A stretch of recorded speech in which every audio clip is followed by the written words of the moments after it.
Oi, gente. Eu estou fazendo esse vídeo algum tempo depois de ter assistido o episódio 5 da 8ª temporada de Game of Thrones. Então essa conversa aqui, que vai ser uma reação a esse episódio, seria meio que um filosofia popular improvisado, ele vai estar cheio de spoilers. Então se você ainda não viu o episódio, eu peço que você vá ver o episódio e depois você volte aqui para conversar com a gente sobre esse que é o 5º episódio da última temporada de Game of Thrones. Depois eu acho que talvez eu faça uma análise mais detalhada do episódio para o meu outro canal, Dr. Tech Gamer, que terá um link desse canal na descrição. Na descrição não, nos comentários eu vou colocar um link desse canal que eu também tenho. Não é? Então se você chegou agora, o canal é a Nova Máquina do Tempo, eu falo de política, ciência e filosofia, tem uma sessão de diálogos e o Filosofia Popular que eu aproveito para falar de filmes, de seriados, de videogames, de livros, que é uma sessão aqui do canal que eu aproveito para discutir obras de arte e refletir sobre elas do ponto de vista filosófico e enfim. Então, todo mundo já sabe que vai ter spoilers, então eu vou entrar direto, né? A gente assistiu Game of Thrones durante um bom tempo e a gente foi simpatizando com a série de personagens, não é? Jon Snow, inicialmente o Ned Stark, Robb Stark, Arya Stark e a Daenerys Targaryen foi um dos personagens que a gente foi simpatizando também. E ao longo da trajetória da Daenerys, eu acho que a gente que assiste o seriado desde o início, a gente meio que foi torcendo por ela. Reconhecia que ela era diferente do pai louco dela, ela diferente de Viserys, que a gente logo criou uma antipatia, o irmão dela. Mas nessa temporada, e alguns indícios já foram sendo dados, né, aos poucos, que Daenerys estava num caminho muito complicado. Aliás, sinais sobre isso sempre existiram, né? Daenerys não queria ser questionada, Daenerys tinha um lado claramente muito vingativo, e isso foi se exacerbando. E aí nós chegamos no ápice, nesse episódio, de mesmo depois da rendição, dos sinos serem tocados, e ela saber o que aquilo dali significava, ela tocou fogo na cidade, com Drogon.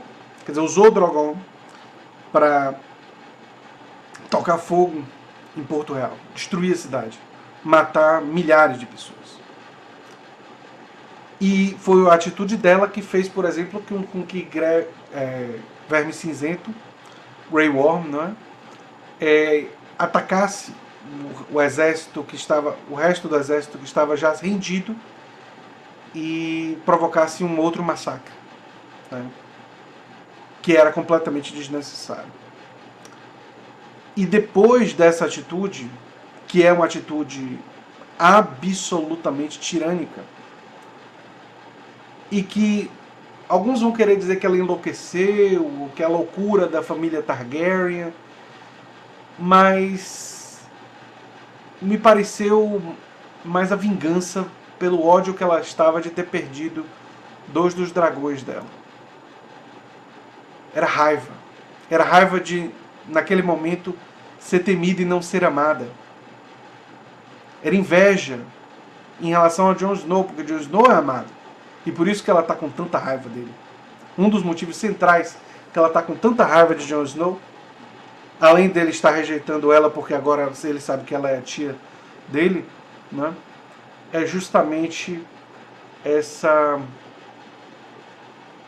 raiva que ela tem, essa inveja que ela tem dele ser amado e ela não ser, pelas pessoas de lá.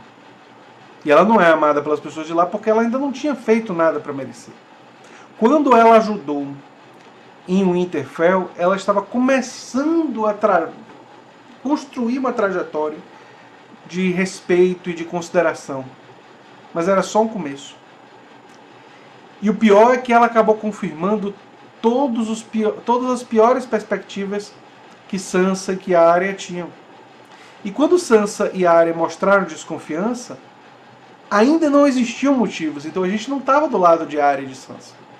Porque naquele momento ela tinha cumprido o que ela falou. Ela ainda não tinha feito nada daquilo. E aí faz a gente pensar o seguinte: será que a inabilidade de todas essas pessoas, de Sansa, do próprio Jon Snow, a inabilidade dela própria em lidar com essa situação, não acabaram catapultando ela para essa, eu não sei se decisão ou reação impulsiva, né? E agora está mais do que claro que existe uma grande possibilidade de Jon Snow matar ela. Jon Snow matar a Daenerys. Não só porque para ele virar o rei, não. Esse não seria o motivo central. O motivo central seria evitar que uma pessoa com essa capacidade para a tirania sentasse no trono. Depois de tudo que ele viu, a própria Arya pode fazer isso. Embora eu ache que a Arya não quer mais. É curioso isso, esse episódio fala sobre isso. A Arya parece não querer mais matar. Eu acho que agora, depois desse episódio, ela seria até capaz de aceitar aquele pedido de casamento do Gendry e viver com ele. É uma possibilidade. Eu gostei muito de certas coisas, assim, chegaram a me emocionar, como o cão finalmente derrotou Muralha. A Montanha, desculpa, o Montanha. E ele tem que morrer para isso, né? Mas ele derrota. E o fato dele ter protegido a Arya, ele querer que a Arya sobrevivesse, é muito bonito. Né? A morte de Sansa e de Jaime, eu acho que talvez tenha sido a morte menos assim. Tem um lado emocional deles dois ali, meio que revivendo e pensando sobre tudo que eles passaram, e tem um elemento ali interessante. E de certa forma, o pequeno irmão mata ela no sentido de que leva ela para o lugar onde ela vai morrer. Né? Então a profecia, de certa forma, por um certo ângulo, ela acaba se realizando, né? É muito interessante o fato de que Jon Snow tem um momento que ele olha para Davos, né, Sir Davos, e eles meio que concordam que isso aqui está muito errado. E Tyrion claramente Daenerys vai querer matar Tyrion. Porque Daenerys vai descobrir que Tyrion soltou Jaime. Então ela provavelmente vai armar um julgamento ou alguma coisa assim. Vai ter um momento assim que no próximo episódio você vai refletir sobre isso. E ela vai querer matar ele. Só que engraçado que Tyrion foi a pessoa que mais se humanizou. Ele que fez coisas terríveis também, mas ele foi uma das pessoas que realmente mais se humanizou nesse momento, não é? Então, uma pessoa que eu acho que vai acabar tendo que morrer também é Verme Cinzento, porque Verme Cinzento, pela lealdade dele a Daenerys, quando ela for traída e ela for morta, eu acho que isso vai acontecer, ele vai lutar contra quem fez isso, ele não vai aceitar, e eu acho que ele vai acabar sendo destruído também. Então é um final bastante triste, mas ele é coerente com o que foi Game of Thrones desde o início. Acho que algumas pessoas ficam pensando assim, que é decepcionante, que é terrível. Olha, não, o final de Game of Thrones é coerente com tudo que foi Game of Thrones até aqui. E as expectativas e projeções que as pessoas fazem é uma coisa muito interessante para a gente analisar, para a gente ver como algo problemático que as pessoas fazem, né? Porque as pessoas criam um final na cabeça querendo que a série simbolize aquilo que elas querem que a série simbolize, querendo que a série represente o que eles entenderam pela série. E esse final, para mim, faz muito mais sentido do que os finais que eu acho que a maioria das pessoas pensaram para o que foi Game of Thrones. E eu não sou uma pessoa incapaz de criticar finais autorais, não. Eu não sei se eu já comentei aqui, mas o final de Mass Effect 3 foi um final que deu muita controvérsia. É um jogo de ficção científica espetacular. Eu fui altamente crítico do final. Então, não é como se eu tivesse um princípio assim que qualquer final autoral eu respeito a decisão do autor, não importa qualquer que seja a sua decisão. Não. Em Mass Effect 3 é um exemplo, depois eu posso fazer um vídeo sobre isso, de que eu acho que os autores eles violentaram o que foi Mass Effect 3 até aquele momento. Então, naquele caso, o final era altamente criticável do ponto de vista, inclusive, do legado da própria história. Game of Thrones, não. Game of Thrones, ao contrário. Game of Thrones, o final tem sido, tem correspondido a todo o legado que foi construído antes. Ele tem respondido a muitas dessas questões. Não é? Então, a minha reação ao episódio, embora ele seja chocante, embora ele seja emocionante, não do ponto de vista da felicidade, mas é uma emoção estilo Milos Forman.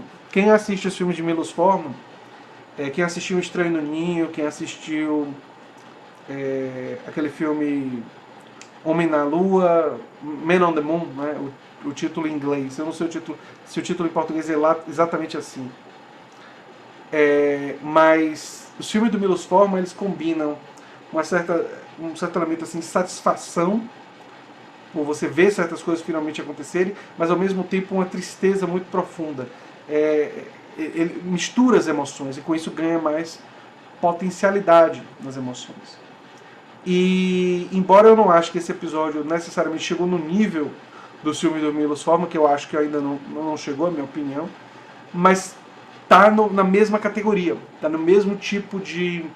Alguns momentos conseguiram me emocionar justamente nessa mesma categoria, nesse mesmo lugar da arte, né? Ou seja, um tipo de arte que produz esse tipo de emoção mais complexa, que é uma emoção que não é nem inteiramente triste, nem inteiramente feliz, que não é aquela felicidade, o herói ganhou, nem é aquela tristeza, a pessoa que eu gosto morreu. Não.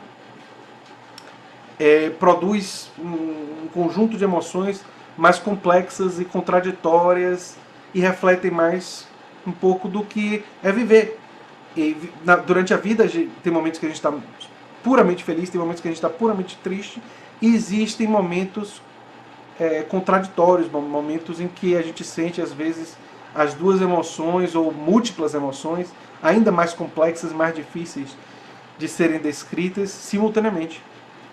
Então, nesse sentido, eu gostei bastante do episódio, porque ele foi um episódio que foi capaz de tentar algo desse tipo. Então, isso foi muito, muito legal. E como eu falei, tiveram momentos muito bonitos, o momento do cão falando para a área, você quer ser como eu? Olha o que querer a vingança fez comigo. É fantástico. Fantástico momento. Excelente momento. O momento do Tyrion com o irmão, que ele diz que ele teria morrido se não fosse pelo irmão, e que ele era o único que não via ele como um monstro. Poxa, muito bom momento, né? Todo o arco do Tyrion querendo, empurrando, fazendo de tudo, e Jaime também tentou fazer de tudo para evitar que o pior acontecesse. É bonito isso, é muito bonito. E o pior acontecendo mostra também, quando uma pessoa dominada pelos piores sentimentos, o que ela é capaz de fazer. Daenerys estava motivada por inveja, por vingança, e ela se torna um monstro.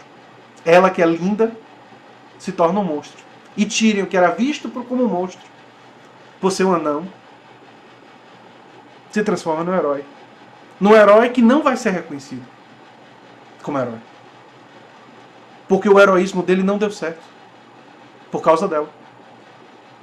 Isso é muito interessante. Isso é muito, muito interessante mesmo. E agora coloca uma tarefa muito difícil para Jon Snow. Jon Snow vai ter que tirar do trono uma mulher que uma vez ele amou. E Jon Snow já teve essa experiência de perder uma mulher que ele amava, Ygritte, que ele lutou contra ela em um determinado momento, e aí uma pessoa aliada dele acabou matando ela. E ele sentiu uma dor terrível. E é complicado você pensar como Jon Snow vai sofrer por causa disso. Mas por um outro lado, o dever, ele se impõe. E isso também é muito interessante. Muito interessante mesmo. Tem outros personagens e outras questões, com certeza, que eu não toquei aqui. Mas, enfim. Eu gostei muito do episódio.